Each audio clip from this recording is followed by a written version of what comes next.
try to do our best to forecast it, but without knowing when the county's going to greenlight it, then we have to bring it back to this body, lining up every item that we'd have to get, construction trades, all those different groups. So we did our best to forecast, and when it comes down to it, we were able to get shovels in the ground of June of 2022, which is this June. We feel this could be completed summer of 23, so about 14 to 15 month build out. Now obviously, if it goes to July 2022, everything's kind of loose. I'm just curious, thank you. I saw that in it, but I didn't know whether that's realistic or. Obviously, if we can make those dates, then it is. But I mean, do our best to do so. Thank you. Council. I just wanted to note that this did come before the Recreation Commission, so thank you, Mayor and Mayor, for bringing these, because we had kind of made that statement a few times that these type of projects should go there first. I think everyone was in support of moving forward. It's dynamic. It's unique. It's a concept that every park gets a basketball court, baseball field, soccer. All these different activities. This is very unique. It gives I think would be something that other cities would love to have, and possibly going forward probably try to create. Councilman Mr. Chairman, question: the property directly across the street, do we still own that, or is that figured into any of this whatsoever? That chunk of property. You know what I'm talking about? I know where you speak of. It's pretty dense. I don't know if we own it. And the reason I was asking, because I know years ago there was something about that property, and I'm just wondering if that any chance of developing that piece of property across the street for something that we could tie into this, because it sat there for so long. I don't know if it can be built on, because I thought we got that property off of a trade for something off North Line or something in that area, if I remember correctly. And I'm just wondering if that can be used maybe for an additional space that we would need, if we own it, and possibly to tie that into something. I don't care if we turn it into a parking lot for the project next door, but I just wondered. I'll reach out to the court and the correct department tomorrow and see if we do all Yeah, this. just in case, just because I know it sat there for a long time. Absolutely. Yeah. Councilman Johnson. Mr. Ryan, I believe that never happened. It was talked about, they were traded for a piece of property, and it still was owned by somebody else, it's not owned by us. Is it? Yeah, I believe there's some contamination, there's Yes, some wetlands. there is. But yeah, I don't think we own it. We can confirm it, but I'm pretty sure we don't. Do we have an idea of how much of funds that we're requesting here? Well, the initial, and some items are still being finalized, so everything is still, fluid and moving. Early estimates look like this could be roughly a little under about a $5 million build out. Now, everything is changing day to day with fuel, construction materials, all these things are going to come into play before we get to the final document. But if we say $5 million as a safe number, my goal is to try to do an 80-20 split with the county. I'm not saying that I can make that happen. The administration, myself, are definitely going to try to get the favor of the 20% for the city's cost, 80% county, because they got such a large share, and this touches so many communities for them to satisfy the box they need to check. So our goal would be to cover 20%. If it's a $5 million build out, and have them pay 80%. That's what we're going to try to negotiate for. You said 400 million is the total. I'm sorry, 400 million is the total for Wayne County, right? I believe roughly that's in the ballpark of what they receive in ARPA funds. So now I'm going to go to per capita, Yeah. right? I think we should be getting $15 million. I agree. And the way that I came up with the math, that's 400 million. I'm going to round up 1.7 million people in Wayne County. Less than 700,000 of those are in Detroit, $1 million in out Wayne County. That comes out at $235 per resident. And multiply that by 63,000 residents, would bring our fair share to 14.8 million. So we're not being unreasonable here. Certainly not unreasonable, but I would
Chair, we did bring this forward, yeah, and this is what we have. So we did take this to the Rec Commission. My intentions were to just have one Taylor movie, but this is kind of what they reached. I don't believe they had interest in merging with Taylor North. Mr. Chairman, Mr. Meyer? this situation just kind of blew up without not a whole lot of knowledge from anyone. When it really started coming to a head, Guido took it to the commission, the rec commission, and they heard, and I think, and Councilwoman Witten can address this more than I can, but, I think the commission just kind of said, well, we'll revisit this in a year. It's kind of I don't understand it, and, it's something that we'll be, I think, addressing during the summer a little more about, I think we've always had interleague, and interleague allowed other communities to play with other communities. They created a whole new little league. Brownstown and Taylor are now, so Brownstown, essentially Taylor South Little League will be Taylor South Brownstown, and, at some point, Brownstown could be the charter members of that board and basically run a little league through the city of Taylor, so using our facilities, and there's a lot of discussion that needs to happen. So yeah, I have some notes from our meeting. So for those who don't know, the city owns the parks that the Little League use. So the city owns property, the Little League, I guess if you want to say is their payment, they maintain the field. That's their payment for utilizing them. So there were 4 Taylor Little Leagues. 3 of them merged to Taylor North. Taylor South was the only one that chose not to, but was offered. Right now, these are just some stats. There's about 600, 2021 there were about 600 Taylor kids that played in Little League. About 24% of them played at Taylor South and 76% at Taylor North, and I can email all of you these stats if you want. So when we were talking in the commission, we have Heritage Park as our premier park in the city, that 76% of our Taylor kids don't get to play at because Taylor South chose not to merge with Taylor North.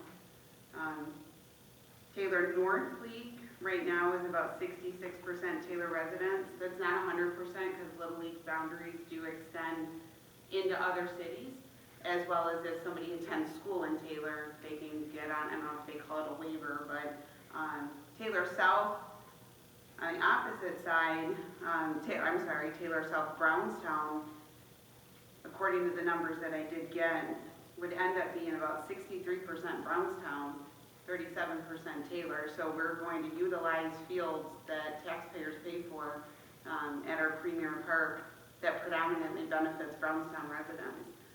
I spoke to the rec director in Brownstown about what fields they could use, and they are contracted to use Arsenal Park, which is 2 fields. It's a gravel parking lot. I drove by it the other day. They're going to use Heritage Park. So the rec commission unanimously felt that we would grant a 1-year use of Heritage Park only because people were already registered to play. We don't want to take fields away from those 25% of Taylor kids that play there, but this needs to be looked at. This is taxpayer-funded fields that should predominantly benefit Taylor residents. And they had an opportunity to merge with Taylor North that has won 30-plus titles over the last couple of years, and I still don't understand why we don't have one Taylor Little League, why we're merging with another city.